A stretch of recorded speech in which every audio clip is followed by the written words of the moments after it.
Mais profitons-en quand même pour entrevoir un peu qu'est-ce que nous amène 2023 pour les copropriétés au Québec.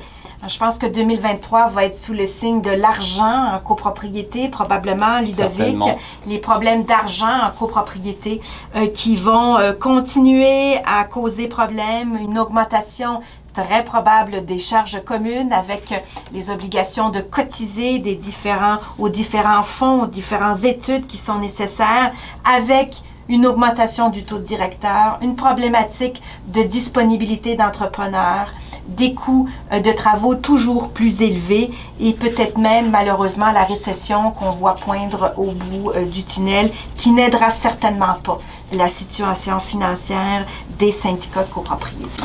On nourrit beaucoup d'espoir comme chaque année vers le législateur Oui. qui, on l'espère cette fois, prendra le temps de préparer, rédiger et publier les règlements et les lois qui sont requises dans le milieu de la copropriété, non seulement pour l'avenir, mais également pour celles que nous attendons de par les lois qui existent déjà.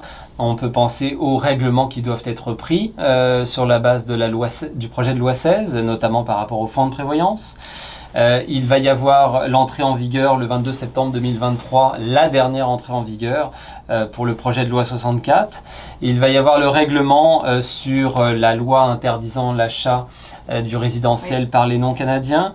Il va y avoir les propositions que la RBQ doit faire sur les surveillances de chantier. Et il y a beaucoup de pain sur la planche pour 2023 au niveau de la réglementation et de la législation. C'est quelque chose que l'on attend avec impatience.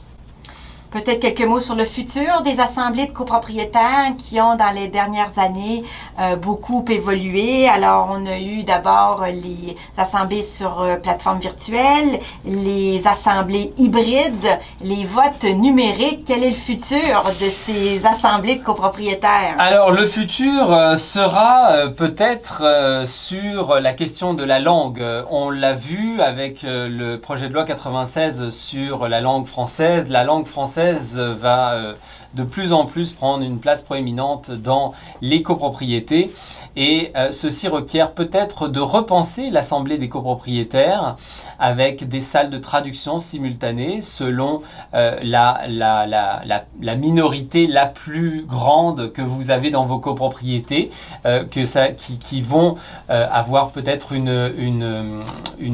ça peut être la langue anglaise, ça peut être le mandarin, qui pourrait bénéficier d'une salle de traduction dans la mesure où si nous devons effectivement privilégier le français, c'est bien évident, aucun syndicat n'a d'intérêt à tenir une assemblée où il sait qu'une partie importante de la communauté ne va pas comprendre, ne va pas suivre, ne va pas du tout intégrer les concepts, les informations, les communications qui sont faites. Ça ne peut qu'amener du désordre dans la copropriété et ça n'est pas souhaité. Alors je pense que peut-être un soin autour de comment essayer de rejoindre toutes les communautés lors des assemblées de copropriété va être un avancement qu'on va vivre en 2023. Et puis bon, 2023, ce sera aussi un peu particulier au niveau de la circulation. Ça va être très particulier.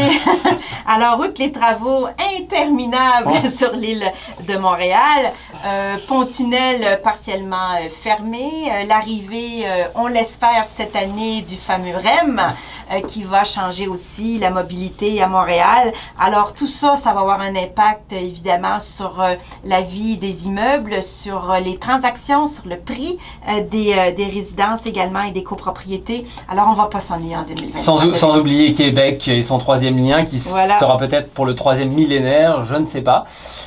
Alors sur ce, on vous souhaite une excellente année 2023.